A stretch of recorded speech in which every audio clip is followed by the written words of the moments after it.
I'm itching to sort of find out what you do. Where do we go? What do we do first? We'll go up the high street and see if there's anybody who needs our help and just see what's happening in the town. All right, so lead the way and I'll follow you. Yes. If somebody is in a state that they can't get a taxi home, we'll wait with them until they are able to get a taxi and just make sure they do get home safely. We have a very good working relationship with the police. They're brilliant. They'll call us if they see somebody who needs help, and we'll go and be with them for as long as needed.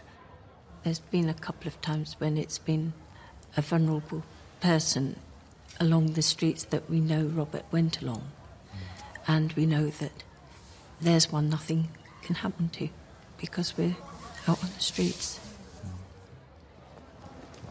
So she got somebody who's in distress? Yeah, she's telling us that there's somebody down here that needs help.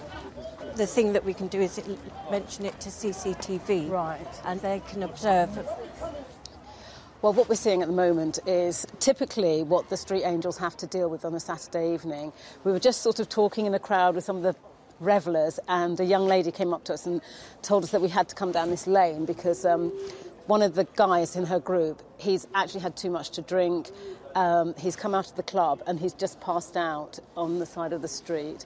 We don't know quite how serious it is at the moment, but it seems as if it's not really a great situation. So we're just sort of standing back, letting the Street Angels do what they do best, and also, praying that everything actually works out.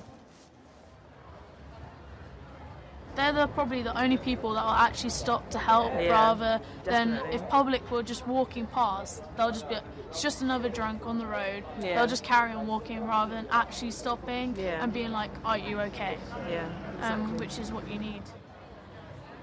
Thankfully, he's fine now. I don't quite know what I expected when I came out on the streets with the Angels tonight. I certainly didn't expect it to be quite so active. They engage with people on so many levels, as we can see just over here, just even if it's just talking to people and making friends with them. And for me, it's just a really beautiful way of seeing God's love literally in action.